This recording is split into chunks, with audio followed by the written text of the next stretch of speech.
नमस्कार, आप देख रहे हैं एनबी न्यूज। आपके साथ मैं हूं पूजा परमार। आपको उत्तराखंड में खबरों की शुरुआत करते हैं। उत्तराखंड के रुद्रपुर में दीनदयाल उपाध्याय सहकारी किसान कल्याण योजना का मुख्यमंत्री त्रिवेंद्र सिंह रावत ने शुभारंभ किया। इसके अलावा सीएम द्वारा जिले की 43 योजनाओं का लोकार्पण और शिलान्यास भी किया गया। त्रिवेंद्र सिंह रावत आज एक दिवसीय दौरे पर जिला मुख्यालय रुद्रपुर पहुंचे, जहां पर उन्होंने सहकारिता विभाग के कार्यक्रम में शिरकत की। कार्यक्रम से पूर्व मुख्यमंत्री त्रिवेंद्र सिंह रावत द्वारा कार्यक्रम स्थल पर लगाए गए सहकारिता विभाग के स्टॉलों का भी निरीक्षण किया। कार्यक्रम में 19 किसानों को 3 लाख का ब्याज का ऋण भुगतान किया गया, जबकि 3 किसानों को 3 कृषि यंत्र भी दिए गए।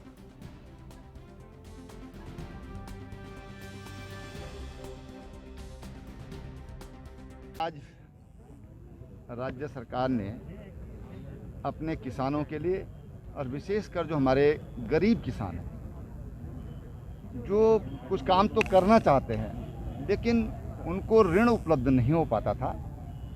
ऋण उपलब्ध होता था तो उसका इंटरेस्ट इतना हाई होता था कि वो घबराहट के कारण ऋण नहीं ले पाते थे।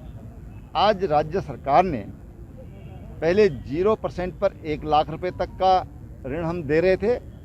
अब हमने अपने किसानों के लिए 3।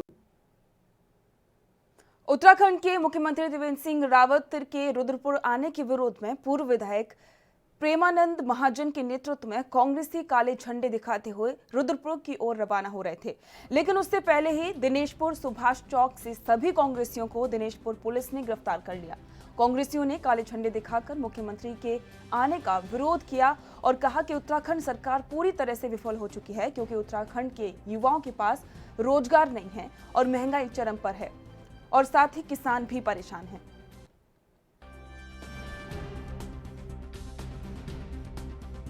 पंजाब के मुख्यमंत्री ने कानून पास किया और वहाँ के किसानों को मिनिमम रेट है धान का वो मिला। जब पंजाब का मुख्यमंत्री कानून बना सकते हैं, किसानों के हित में उनके बगल में खड़े हो सकते हैं, तो आप क्यों नहीं खड़े हुए? आज किस मुँह से आज उधम सिंह नगर आप आ रहे हो? आपका नैतिक अधिकार तो नहीं बनता यहाँ। जब सत्ता में आए थे तो वादा किए थे गरीबों को लाभ मिलेगा, हम बेरोजगारों को रोजगार देंगे। आज समीक्षा के लिए आ रहे हो, जहाँ बेरोजगार इतने भयंकर बेरोजगारी फैल गया, इनके रोजगार के लिए कोई चिंतन नहीं किया। किसान अपनी धान को लेकर रोते थे, अरे उनके 6 महीने की मेहनत आज लेके जो आड़त में लेने वाला नहीं, झाड़ा उड़ाओ ये धान हम लेंगे नहीं है। उसके बाद इतनी भयंकर दलालों के बीच में इन लोगों ने धान फेंक के चले आए, इनके दुर्दशा आपने देखे नहीं तो। जनपद पौड़ी गढ़वाल आम आदमी पार्टी द्वारा 2022 में होने वाले विधानसभा चुनाव में उत्तराखंड की सभी 70 सीटों पर चुनाव लड़ने की तैयारी कर रही है। रैलियों जन जागरण के माध्यम से अपना जनाधार बढ़ाने की कोशिश कर रही है, जिसका अंदाजा धीरे धीरे रैलियों में बढ़ती भीड़ से भी लगाया जा सकता है। जहां कांग्रेस लगातार सत्ता पक्ष पर हमलावर है, वहीं आम आदमी पार्टी को अपने निशाने पर ले रही है। वहीं आम आदमी पार्टी और कांग्रेस के नेताओं के बीच में जुबानी जंग शुरू हो चुकी है।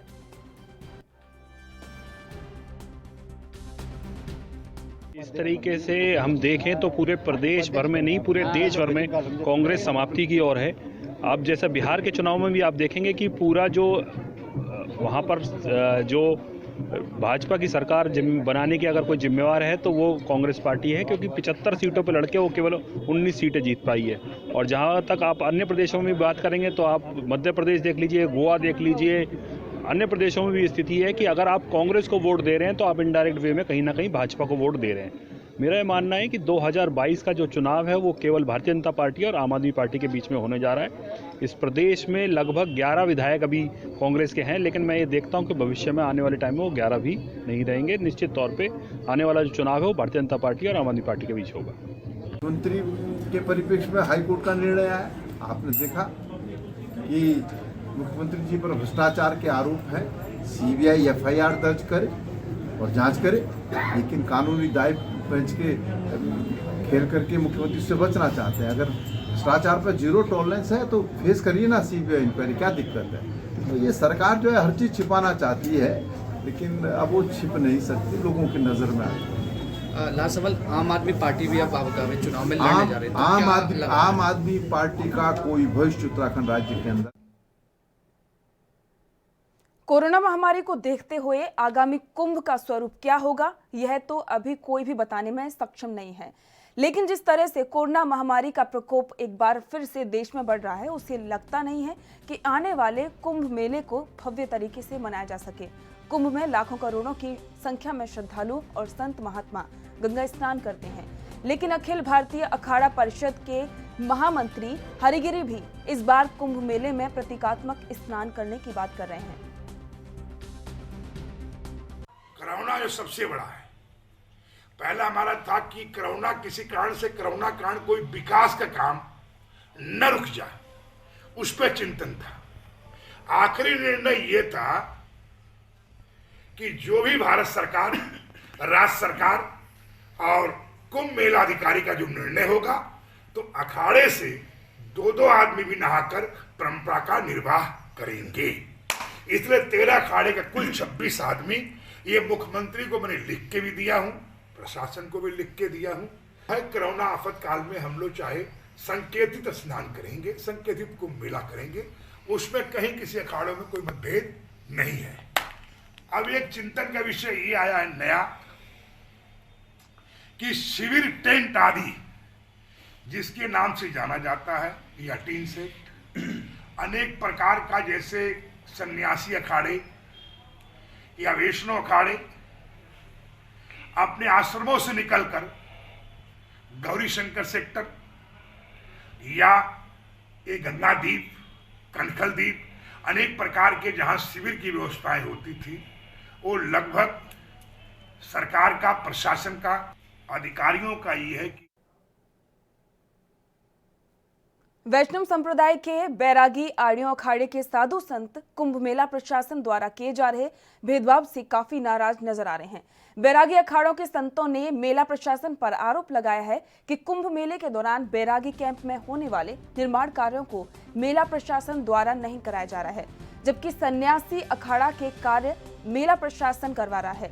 इसी को लेकर बैरागी अखाड़ों के संत कार्य न होने पर कुंभ में स्नान का बहिष्कार करने की भी बात कर रहे हैं।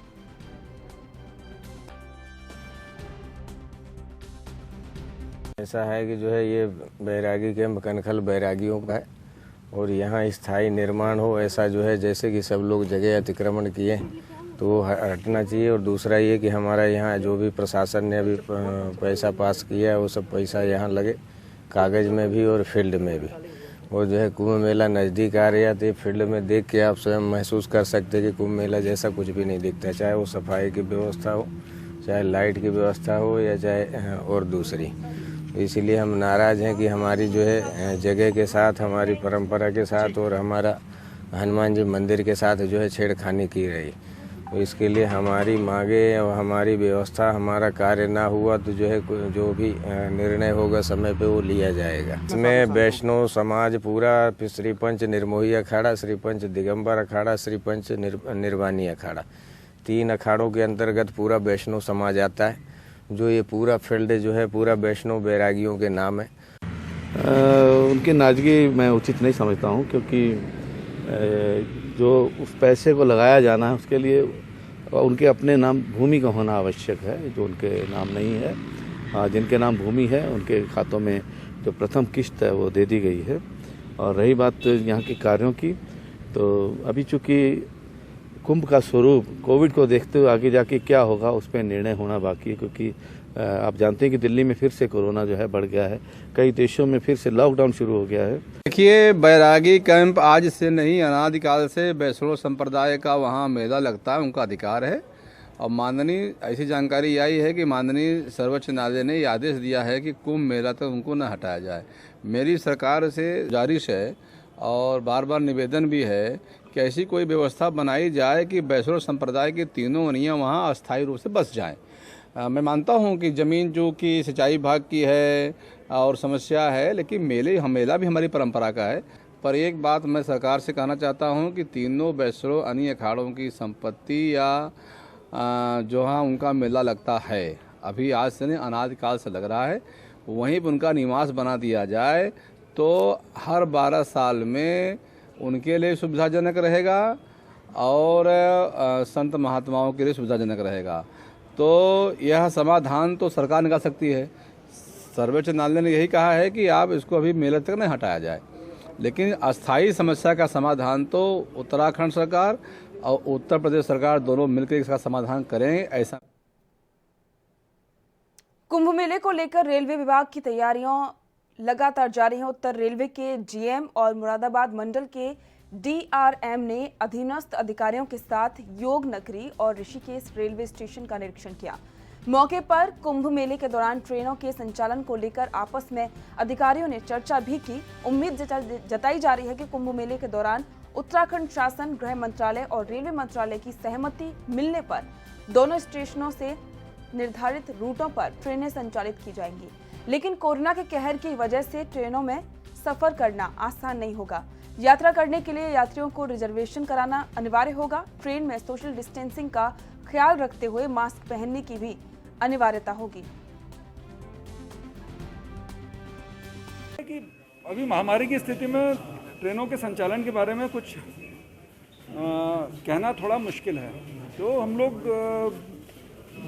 अभी कुंभ के लिए तैयारी कर रहे हैं और उत्तराखंड शासन और गृह मंत्रालय और रेल मंत्रालय से सबसे संपर्क करते रहेंगे और जब और जितनी गाड़ी चलाने के लिए हमें अनुमति मिलेगी और जिस रूल में मिलेगी, बिकॉज सोशल डिस्टेंसिंग की रिक्वायरमेंट है, रिजर्वेशन ओनली पैसेंजर्स की।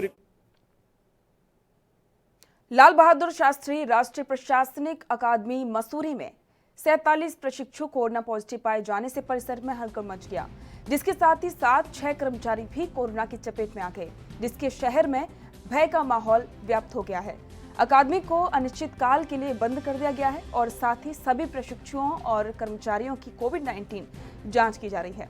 अकादमी परिसर में बड़ी संख्या में कोरोना पॉजिटिव मिलने से एक बार फिर कोरोना का खौफ व्याप्त हो चुका है। सूत्रों के अनुसार देश के प्रतिष्ठित प्रशासनिक अकादमी मसूरी में बाहर से आए प्रशिक्षण के कोरोना पॉजिटिव आने से अन्य सभी प्रशिक्षुओं की कोरोना की जांच की गई, जिसमें 47 लोगों की कोरोना पॉजिटिव होने की खबर है।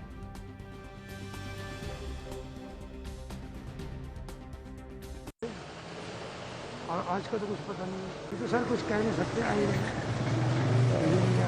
कितने स्वास्थ्य कर्मियों की टीम, कितने लोग काम कर रहे हैं? स्वास्थ्य में बहुत लोग हैं सर। और ये इसमें जो है आपका स्वास्थ्य विभाग की टीम है या अंदर प्रशासन की टीम ही इसमें जो है इसकी जांच में लगी हुई है? कई लोग हैं सर, हम तो प्राइवेट। आप प्राइवेट हैं? तो आप यहाँ जांच कर रहे हैं इनकी? नहीं सर, मैं तो एम्बुलेंस चलाता हूँ। अच्छा अच्छा अच्छा अच्छा। तो काफ़ी लोग आ चुके हैं। क्या अंदर संस्थान को बंद कर दिया गया है या अभी जो प्रशिक्षण है वो चल रहा है? आज से छुट्टी कर दी गई। आज से छुट्टी कर दी गई, यानी पूरा अकेडमी बंद? जी, पूरा बंद कर दिया गया। सुनने में अशोक कुमार उत्तराखंड के 11वें डीजीपी होंगे। आईपीएस कुमार वर्ष 1989 के भारतीय पुलिस सेवा के अधिकारी हैं। अपने लगभग 3 दशक के सेवाकाल में अविभाजित उत्तर प्रदेश से लेकर उत्तराखंड पुलिस, आईटी, बीपी और बीएसएफ के महत्वपूर्ण पदों पर वे तैनात रहे हैं। बीते वर्षों में उन्होंने कई विषयों पर पुस्तकें भी लिखी हैं, जिनमें उनकी खाकी में इंसान बेहद प्रसिद्ध रही है। इसके अलावा आईपीएस कुमार सीआरपीएफ और बीएसएफ में भी प्रतिनियुक्ति पर रह चुके हैं। इन सभी जगहों पर उन्होंने अपने व्यक्तित्व की अमिट छाप छोड़ी है। आईपीएस कुमार वर्तमान में डीजी कानून व्यवस्था उत्तराखंड के पद पर हैं। वे आगामी 30 नवंबर को डीजीपी उत्तराखंड का पदभार ग्रहण करेंगे।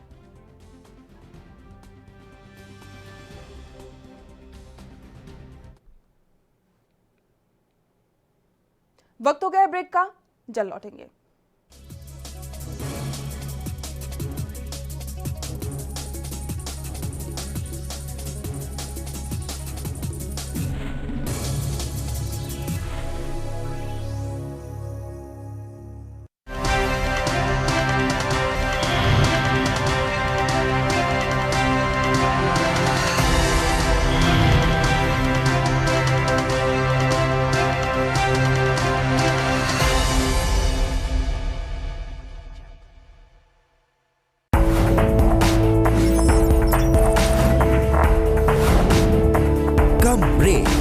और ज्यादा खबरों के साथ देखिए ANP news in channel number पर। क्या आप दुबले पतले कमजोर हैं, आपकी सेहत नहीं बनती, भूख कम लगती है, वजन नहीं बढ़ता। दरअसल मेन बात खाना पीना खाना नहीं है, मेन बात है खाया पिया लगना। और अगर खाया पिया लगेगा ही नहीं तो सेहत बनेगी कैसे? इसलिए हमारी संस्था सन्यासी आयुर्वेदा ने एक ऐसी दवा बनाई है जो कि आपके पाचन तंत्र को, आपके लीवर सिस्टम को ठीक करने का काम करती है, ताकि आप जो भी खाएं उसका पूरे का पूरा निचोड़ आपके शरीर को लगे, आपकी भूख बढ़े, खाया पिया सही से लगे, नया खून बने, हड्डियों में जान आए, वजन बढ़े, ताकत बढ़े, चेहरे पर नूर आए और आप मोटे तगड़े खूबसूरत पर्सनैलिटी के मालिक बन जाएं। यह दवा पूरी तरह से आयुर्वेदिक होती है। इसका शरीर पर कोई भी साइड इफेक्ट, कोई भी नुकसान या दुष्प्रभाव नहीं होता। लड़के लड़कियां दोनों इसका इस्तेमाल कर सकते हैं और पहले 15 दिन के अंदर ही आपको इसका असर महसूस हो जाएगा। सिर्फ 650 रुपए की पूरे 1 महीने की दवा होती है और आप इसे घर बैठे 01145454545 पर फोन करके दवा मंगवा सकते हैं।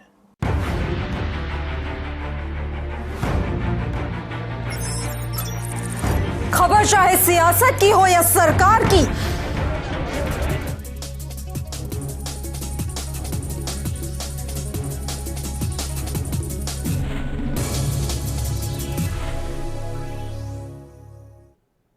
ब्रेक के बाद आपका स्वागत है।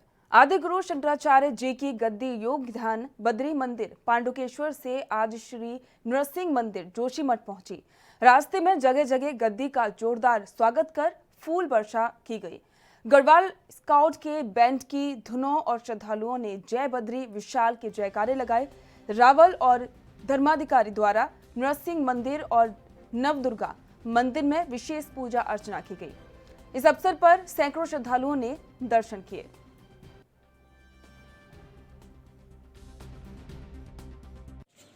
ज्योतिष पीठ के जगतगुरु शंकराचार्य पूज्यपाद स्वामी स्वरूपानंद सरस्वती जी महाराज की ओर से हम लोगों ने अंतिम पूजा की और ये भगवान से प्रार्थना की कि प्रभु कोरोना नाम की महामारी का भय पूरे देश में व्याप्त हो गया है।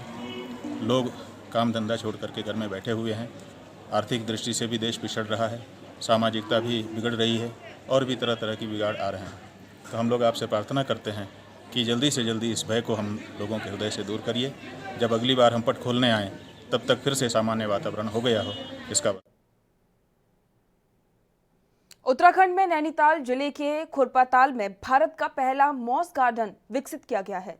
अधिकारियों ने शनिवार को यह जानकारी दी। मुख्य वन संरक्षक संजीव चतुर्वेदी ने बताया कि इस गार्डन को उत्तराखंड वन विभाग की अनुसंधान सलाहकार समिति द्वारा CAMPA योजना के तहत पिछले साल जुलाई में मंजूरी दी गई थी।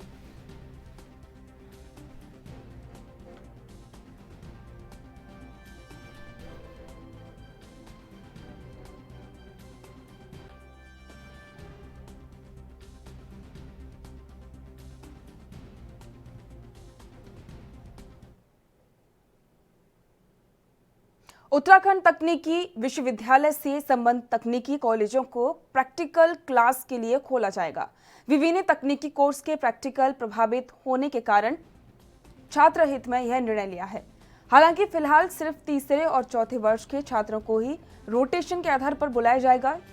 UTU की ओर से इसे लेकर विवि से संबद्ध कॉलेजों को दिशा निर्देश जारी किए गए हैं। विवि ने क्लास शुरू करने की तारीख तय करने का फैसला कॉलेजों पर ही छोड़ा है।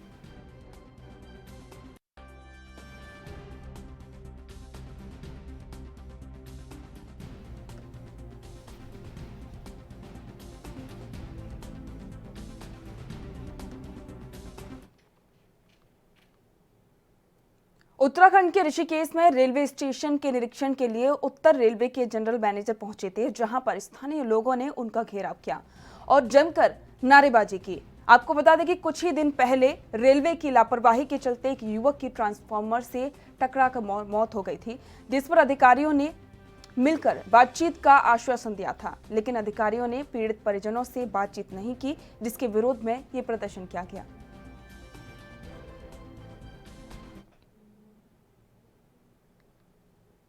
पुनर्वास निदेशक जिलाधिकारी ईवा आशीष श्रीवास्तव द्वारा विगत बैठक में उठाए गए बिंदुओं की प्रगति के संबंध में पुनर्वास विभाग और THDC इंडिया लिमिटेड के अधिकारियों के साथ नई टिहरी स्थित पुनर्वास कार्यालय में बैठक आयोजित की गई।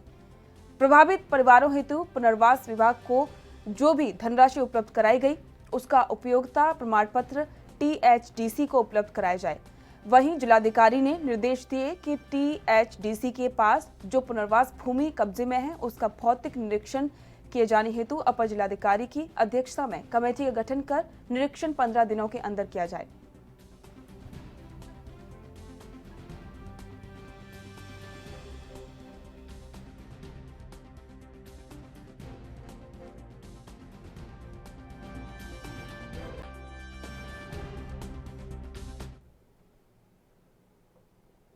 उत्तराखंड विकास खंड जोशीमठ का सुदूरवर्ती गड़ाई गांव जो आज भी विकास से कोसों दूर है, जहां के स्थानीय ग्रामीण हर दिन 7 किलोमीटर पैदल चलने के लिए मजबूर हैं। लेकिन जोशीमठ विकास खंड के दर्जनों गांव स्वास्थ्य, शिक्षा और सड़क से कोसों दूर हैं।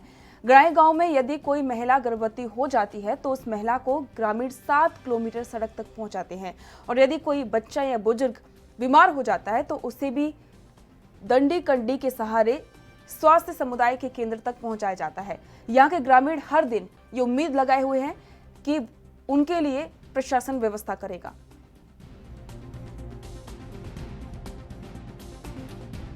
ये हमें 6 किलोमीटर पैदल ले जाते हैं। मैं यहाँ आशा पद पे कार्य करती हूँ। मुझे बहुत परेशानी होती है गर्भवती महिलाएं पहुँचाने में। बहुत तकलीफ के साथ वो यहाँ से रोड तक पहुँचाती हूँ।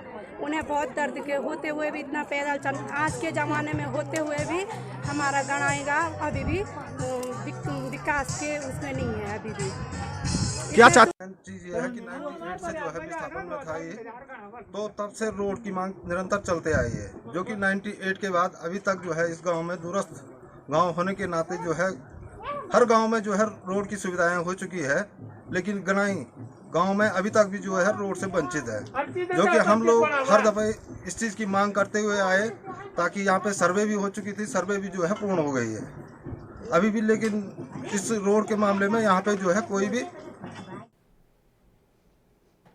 जम्मू कश्मीर में देश की रक्षा के लिए शहीद हुए गंगानगर निवासी राकेश डोभाल के परिजनों की मदद के लिए सरकार के बाद अब सामाजिक संस्थाएं भी आगे आ गई हैं। रोटरी क्लब ऋषिकेश ने भी आर्थिक रूप से मदद करते हुए शहीद के परिजनों को 51,000 का चेक सौंपा है और इसी के साथ में ये भी हर एक संभव मदद का आश्वासन दिया है। इसी के साथ क्लब के सदस्य डॉक्टर हरिओम प्रसाद ने अपने अस्पताल में शहीद के परिजनों का बीमारी के दौरान निःशुल्क इलाज करने का भी दावा किया है।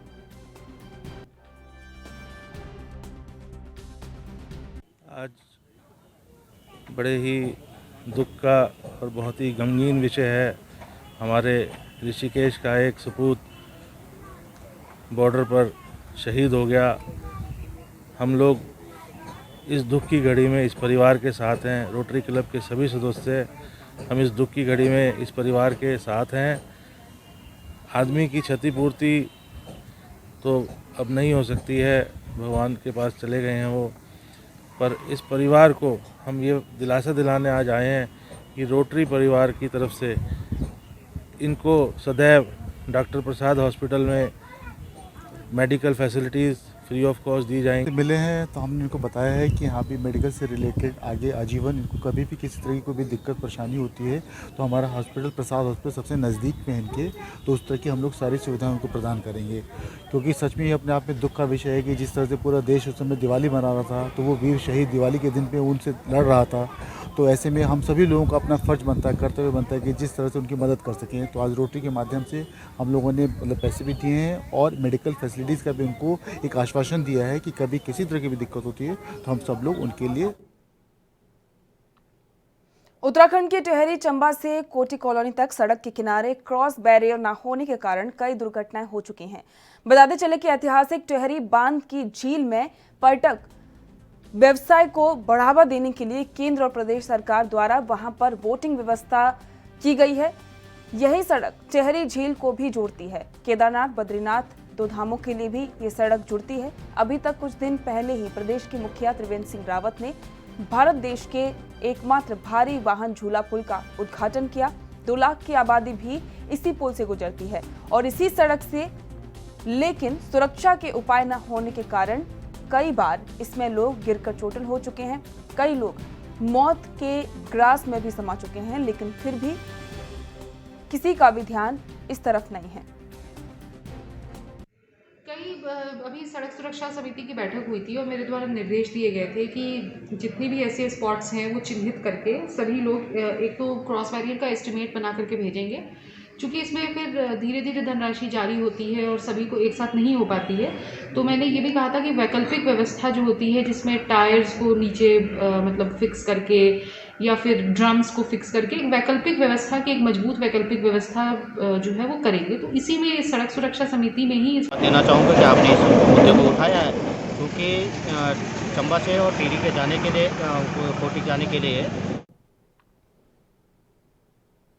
आप लोग उत्तराखंड में फिलहाल इतना ही। देश दुनिया की तमाम खबरों को जानने के लिए देखते रहिए ANB न्यूज़। नमस्कार।